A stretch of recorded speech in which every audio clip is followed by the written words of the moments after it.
Hey friends, I just got bumped down to rank 6, but I was just recently rank 5 locally in my country with the attack strategy that I featured yesterday, which is the Rocket Balloon army with the Warden and Fireball.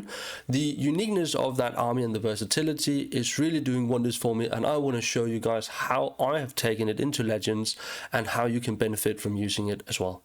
Just to make sure you guys are aware, the army looks like this. 20 rocket balloons is the main function of the army with the 5 healers, and the rest is really just cleanup and support.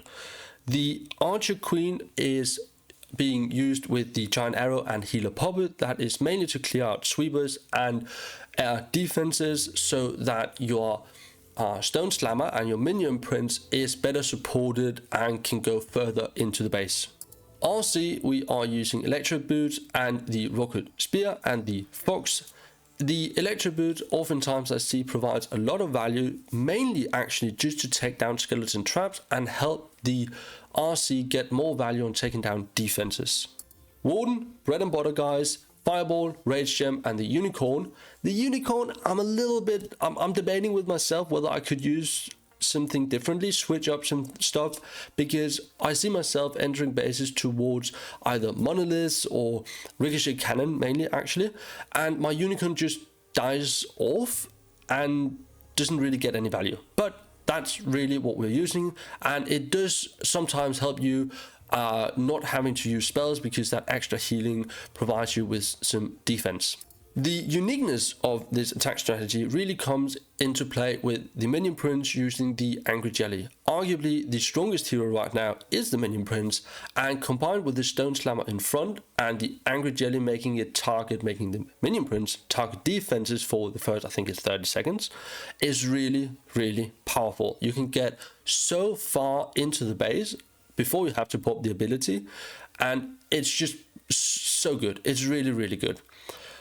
However, the approach that you're taking with the base in terms of how you've entered with the Warden and how and what you clear with the Giant Arrow is really what will make or break your attack. So I want to show you guys how I've approached different bases today, reaching rank 5 locally in my country, and hopefully you can get a lot of value from it, and I'm sure that you guys will crush.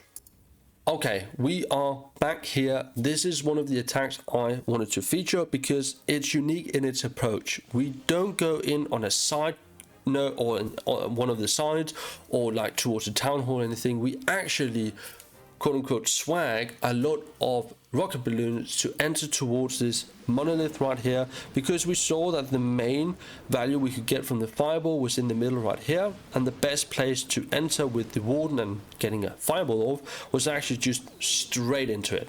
So a lot of rocket balloons to clear path. We send in the Warden directly there towards the monolith. We rage early because we're entering towards a monolith, and the Minion Prince.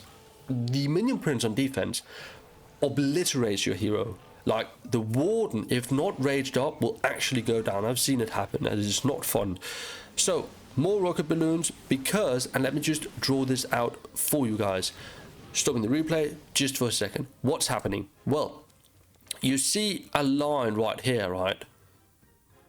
And if we invis on the left and the right side, after we have taken down, let me just switch color here, after we've taken down the monolith, we can actually fireball directly in and take out this entire section right here in the middle.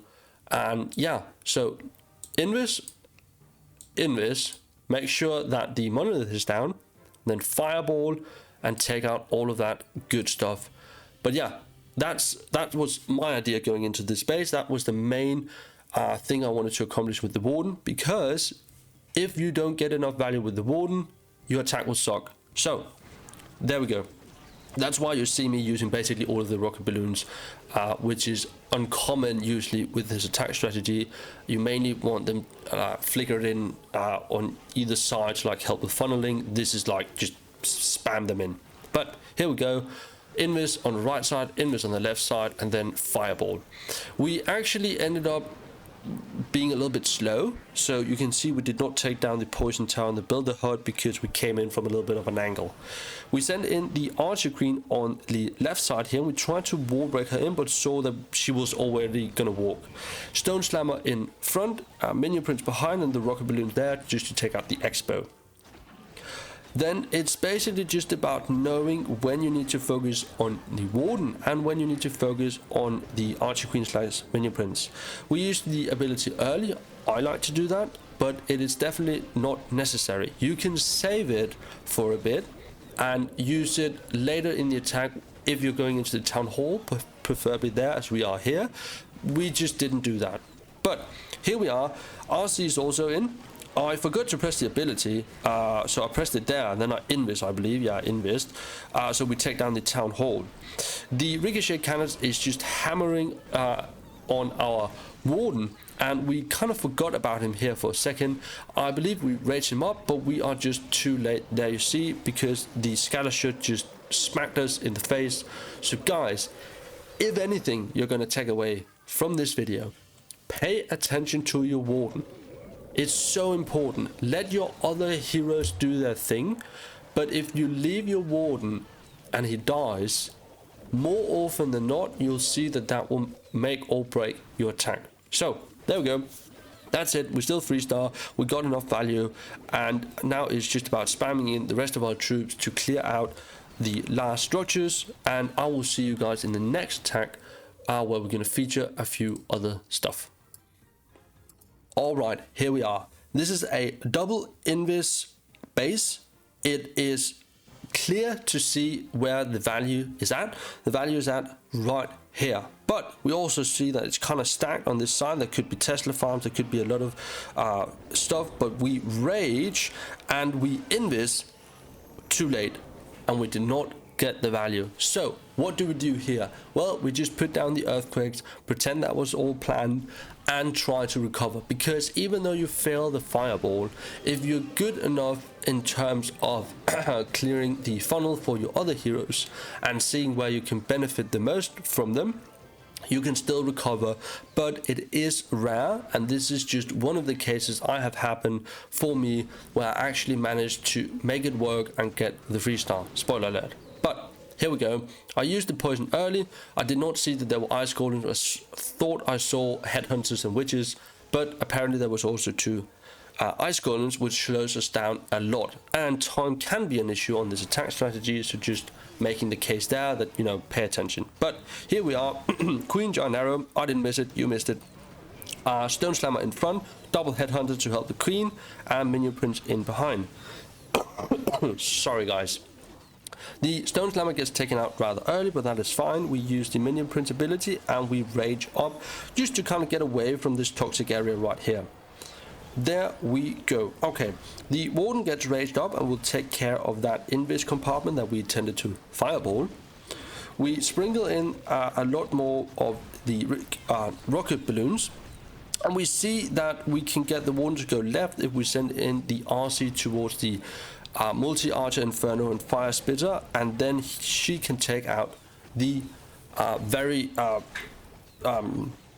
the town hall, which is kind of moved away from everything else, so it's hard to get to, is what I'm trying to say. Yeah, there we go. Minion Prince goes down actually when he tried to take down the town hall, but the the archer queen is still very healthy, and we have some invis spells that we can use for the RC to get some more value. You basically see here that there's only one compartment left that can really hurt us, so now it's basically just about figuring out which hero you need to support with the freezes that we have left. And I'm seeing that the Warden is probably the best target here. So we send in most of our troops towards there. We send in the last rocket balloon that is raised up from the rage gem, and we freeze to make sure that that takes out the rest of the base. If the queen were to die off or whatever, that would not matter. But yeah, here we are, another 3-star, even though we actually failed on the fireball. But just to make sure that you guys understand the approach that you can take in supporting all of your troops differently whenever something does happen that you did not intend for. Let's look at one more attack. All right, here we go. He had the legendary base, which I think is really bare when you just look at the layout, but that's another talk. But here we are. What I'm seeing here is that it's really compartmentalized, which means that it's spaced out perfectly. So there's not really a clear approach with the fireball. And so what I feel like should happen here is basically just get high value differences, which I'm seeing is up here in the north section of the base. Let's just cue the replay. Basically, I just need to take down the wizard tower, and then I can fireball on the archer tower and take out the monolith, 2 ricochet cannons, and the multi-archer. So that is what we do. Rocket Balloon for the healers, just to check for traps. We do see a Tesla popping up. So in my head, I'm like, okay, Tesla farm here to mess things up. So I'm just sprinkling in rocket balloons, and then I invis and I fireball, double earthquake, boom, there we are. That is decent enough value so that you do not need to think of anything complex to achieve with the Warden. That was fine enough to get that down. Right, a couple of minions, because double skeleton spells will slow him down. Not a lot of HP on the Minion Prince, so we don't have to invest anything. When he walks up, we'll just one-shot him. And then sprinkling in some extra rocket balloons, because I really want him to walk towards the Inferno Tower and the Fire Spitter. So we just kind of clearing a path. The next thing on the menu is to make sure that he does not suddenly go left. We do not want that. We want him pathing towards the right, otherwise things will start to mess up. So a lot of rocket balloons and then a baby dragon just to clear that storage. And he is focused on the Fire Spirit and the Inferno. We see him walking up towards the King, so we rage early and send in the Headhunters just to help clear that out even faster. And Giant Arrow right across the base. We also almost missed it, but we did not, thankfully.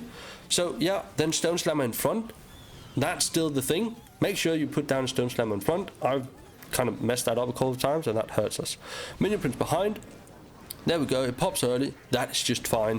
We pop the ability, and the intention with that was actually because there might be some black mines, and the Town Hall can do a lot of damage, and was kind of targeting the Warden, so I was kind of trying to, you know, defend him a bit. But we did not actually get a whole lot of value with the Minion Prince. We do pull the CC, which we poisoned perfectly, in my opinion at least. The Queen is doing decently. I am trying to save her here. I also invis for the healers, but she does not walk in towards anything, but walks outside, so she will die off eventually. Warden is doing okay. Healers are getting low on HP from poison spells and everything else, so we will lose them soon is what I'm seeing. I'm supporting the Queen with the RC here because that's where I see I can get the most value, so I'm sending in her and popping her ability immediately. Next thing is basically just to figure out when I can put down troops for cleanup, because I'm seeing that I'm tight for time. So do make sure that you guys are aware of that. Time issues, I've mentioned it previously.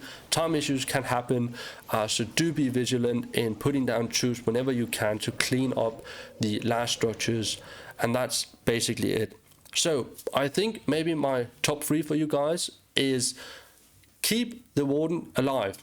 Secondly, find places for value with the Fireball. And thirdly, Stone Slammer before the Minion Prince. That's really the top 3. Everything else is kind of up for debate. That includes the approach you take with the Stone Slammer and Minion Prince, the value you choose to get from the Giant Arrow, and how you use the rocket balloons. But that's it, guys. Really hope you enjoyed. Looking forward to seeing you again tomorrow in the next video. But until then, see ya. Cheers.